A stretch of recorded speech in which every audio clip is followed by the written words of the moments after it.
Hello, my sexy muffins, and welcome back to another video.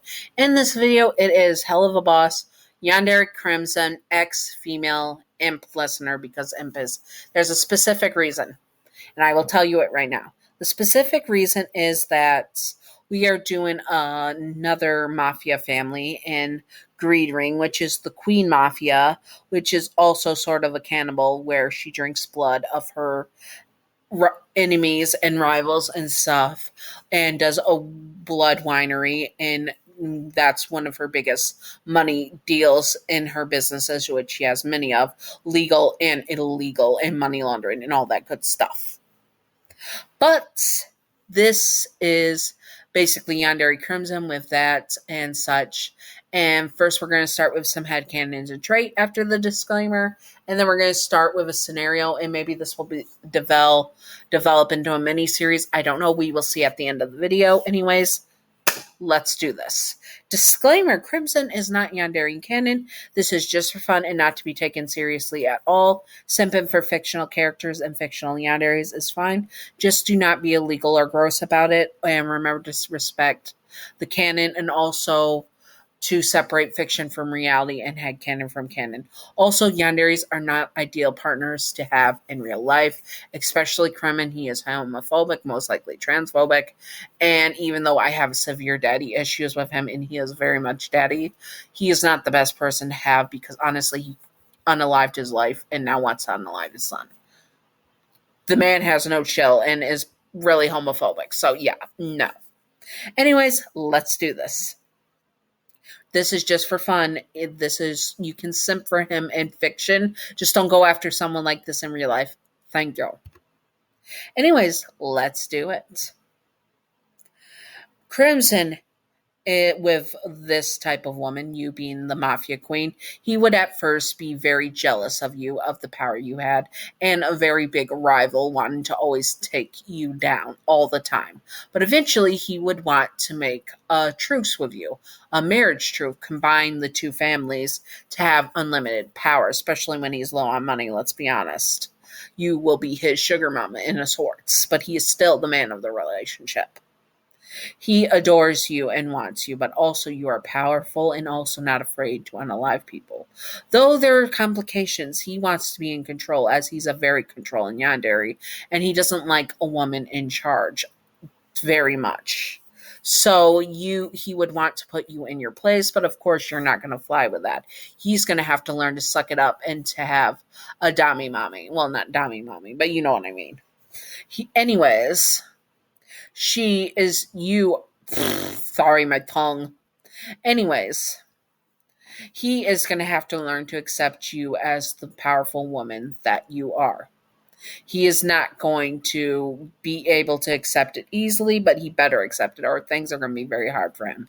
He would court you the old-fashioned way, but also in the money laundering and unaliving and all that stuff way. Probably giving you, since you drink blood, vials of blood of your rivals, and corpses and hearts and organs and other stuff, to give you gifts and stuff, and bloody pasta and all that. He's going to be very romantic and very into your interests for that reason. And he is also going to be trying to seduce you. TMI, we're not getting into very details of the adult stuff, but he's going to try to. He also is not going to tolerate you talking back to him, or at least he thinks he's not going to. He loves you, and when you put him in his place, it tickles his brain in a way that he did not think of before. So he is very excited at that and loves that with all his heart. And he loves you with all his heart. Sorry, I got a mosquito bite, and I'm just so itchy, and my skin's dry as an alligator. I need lotion. Anyways, other than my small break, back to the video. And he would be very much into making you his and also being equal partners with you. Since you're also a Mafia queen, he would be more willing to be on equal level with you than other people in most general.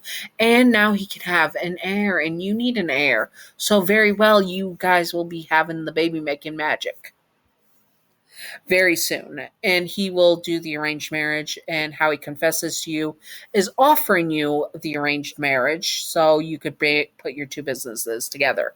But let's be honest, he doesn't have enough offering as you, so he's going to have to really court you before this happens because you might just laugh in his face at that point because he doesn't have enough to be up to your level, which makes him angry but also more determined to make you his. And also he will unalive more people that he thinks are rivals and such.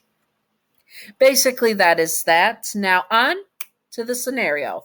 This is where he finally decides to have a meeting with you and to confess his feelings and such. It's probably going to be a mini series, let's be honest. Anyways, let's do this. Sorry, I forgot his name for a second, and I wanted to say Moxie, and then I wanted to say Striker. They all have similar horns, okay? Anyways, Crimson gets the dinner ready and waits for you to come over. He is excited and nervous, but he would never admit that he is nervous. Not at all. He is a man that does not show his nerves. He is always in control. There's no reason to be nervous, but yet the underlying feeling is because you are a very powerful woman. In his time courting you, he has been like learning new things about himself and liking the power you have, and sometimes the power you have over him, which makes him want you all the more. Finally, you arrive and he smiles at you. "Hello, beautiful," he says to you. "Why don't I take your coat?" You let him take off your coat and he puts it away. He traced his hands over your shoulders as he took it off, savoring the feeling. Once he has it put up, he leads you to the living room for dinner to be ready, and he lights a cigar. You light a smoking pipe as well, and you both sit there. "So what did you want to see me for, Crimson?" you tell him. Asked him. And he smiles. "I don't talk business before dinner, beautiful," he says, and takes a long drag of his cigar. You look at him. "I do the same." You take a long drag of your pipe, elegant and beautiful, and then you wait and talk business, a little not business, but you talk what's been going on in your life and such. It was very sweet. "I have gotten your latest gift, Crimson. Very good taste in blood," you say to him, and he smirks at that. He was glad he made that right choice with that last gift. Finally, it is dinner time, and you both sit down. You both start to eat, and he looks at you. "Well, I have a proposition. Sorry, I don't know why I said it like that. Proposition for you. Would you like to hear it?" "Of course I would. Business is always good with you." "I was wanting us to," he was choosing his words wisely and adding dramatic flair, "combine our families through marriage." You stare at him for a moment and then laugh.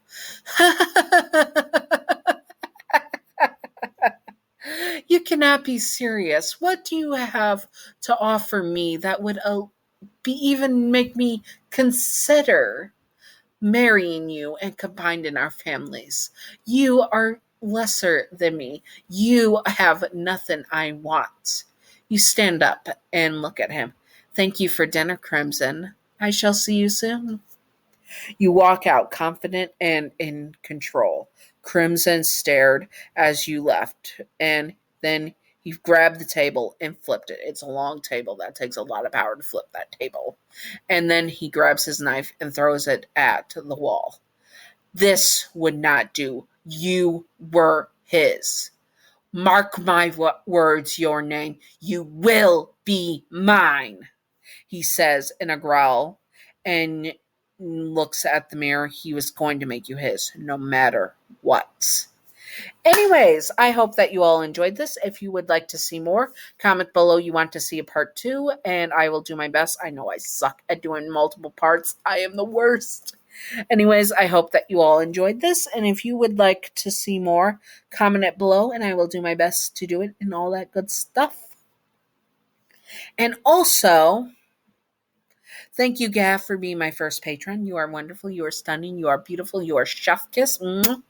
And thank you, Wicked Brony, for being my second patron. You are wonderful. You are beautiful. You are chef kiss. Mwah. I hope that you all enjoyed and stay sexy on my sexy muffins. Bye bye.